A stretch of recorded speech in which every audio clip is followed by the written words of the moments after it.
हमीरपुर जिला में आपदा से प्रभावित क्षेत्रों का जायजा लेने के लिए स्वास्थ्य, सामाजिक न्याय एवं अधिकारिता, श्रम एवं रोजगार मंत्री कर्नल डॉक्टर धनीराम शार्डियल ने दौरा किया। मंत्री धनीराम शार्डियल ने कैडरू, चौकी कनकरी, मनसाई गांवों का दौरा किया और आपदा से हुए नुकसान का जायजा लिया।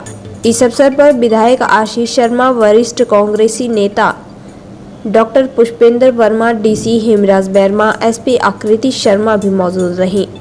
स्वास्थ्य, सामाजिक न्याय एवं अधिकारिता, श्रम एवं रोजगार मंत्री कर्नल डॉक्टर धनीराम शार्डियल ने कहा कि आपदा आने के बाद प्रभावित क्षेत्रों का जायजा लिया जा रहा है, क्योंकि प्रदेश ने लोगों को हर संभव सहायता के लिए आश्वासन दिया है। उन्होंने कहा कि किस तरह से आपदा प्रभावित लोगों को राहत दी जाए, इसके लिए आकलन किया जा रहा है।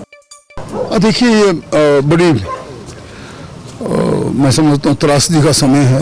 मध्य प्रदेश देवभूमि में इस प्रकार का पहले देखा नहीं कभी, और ये ऐसा कहर बरपा है कि इसमें सब लोग प्रभावित हुए हैं, चाहे वो शहर के वासी हैं, गांव के वासी हैं, खेतों खलियाने वाले हैं, चाहे वो किसी उद्योग के साथ हैं, सभी लोगों के ऊपर प्रभाव पड़ा है किसी न किसी रूप से। और धरती खिसकी है, कहीं घर बर्बाद हुए हैं। जैसे हम कैडरू में आज आए हैं तो जैसे कल था वो सरसरी बल्ली, कल तो सरसर बल्ली थी और आज ये कैडरू में आए हैं, तो वहाँ भी बहुत ज़्यादा नुकसान देखा हमने। और हमारी सरकार प्रतिबद्ध है सोर कि भाई हम गांव-गांव में देखें, जहाँ समस्याएं हैं उनको स्वयं देखें और तब जायजा लेने के बाद निश्चित करें कि किस प्रकार से उनको पटरी पर लाया जा सकता, किस प्रकार से उनको हम नॉर्मल लाइफ बिताने के लिए सॉर्ट ऑफ ला सकते हैं उनके जीवन में। बच्चों की एजुकेशन का भी सवाल है और वहाँ के रहने का भी सवाल है, और सबसे बड़ी बात है कि किस प्रकार उनको पुनर्निवास किया जाए, पुनर्स्थापना की जाए। कैबिनेट मंत्री धनीराम शार्डियल ने कहा कि जितना नुकसान आपदा से प्रदेश में हुआ है उसे सभी देख रहे हैं और बयानबाजी से कोई काम नहीं चलेगा। उन्होंने कहा कि लोगों के जीवन को पटरी पर लाने का काम जरूरी है। उन्होंने कहा कि आपदा को लेकर विपक्ष को समझने की जरूरत है। IAS पत्र वायरल मामले में कैबिनेट मंत्री धनीराम शार्डियल ने कहा कि यह सब कलयुग का प्रभाव है, जिसके चलते बीजेपी के एक विधायक ने पत्र वायरल किया था। उन्होंने कहा कि इस प्रकार की घटनाओं के लिए लालच में आकर ऐसा काम करते हैं। उन्होंने कहा कि नगर निगम के इलाकों में बहुमंजिला भवनों का निर्माण हुआ है। उन्होंने कहा कि देवभूमि के निवासी हैं और धर्म व संस्कृति में विश्वास रखते हुए काम करना चाहिए। नहीं, चलो कभी कभी किसी ने ऐसा जवान दे दिया, कुछ आंकड़ों का प्रश्न ही पैदा नहीं होता।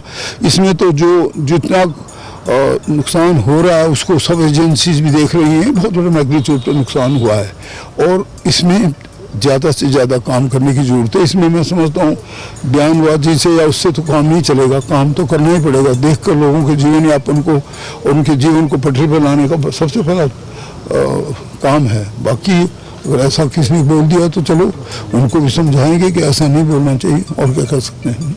ये कलयुग का भी प्रभाव है, मैं समझता हूँ। मैं तो धर्म और संस्कृति में विश्वास करने वाला आदमी हूँ।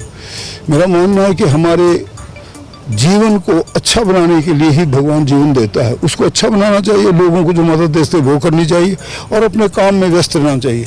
इस प्रकार की जो घटनाएं होती है तब होती है जब हम अपने आप को ये नहीं समझते कि परमात्मा ने हमें किस लिए भेजा है, और उस चीज़ में भूल कर हम सचमुच में किसी न किसी प्रकार के लालच में आते हैं।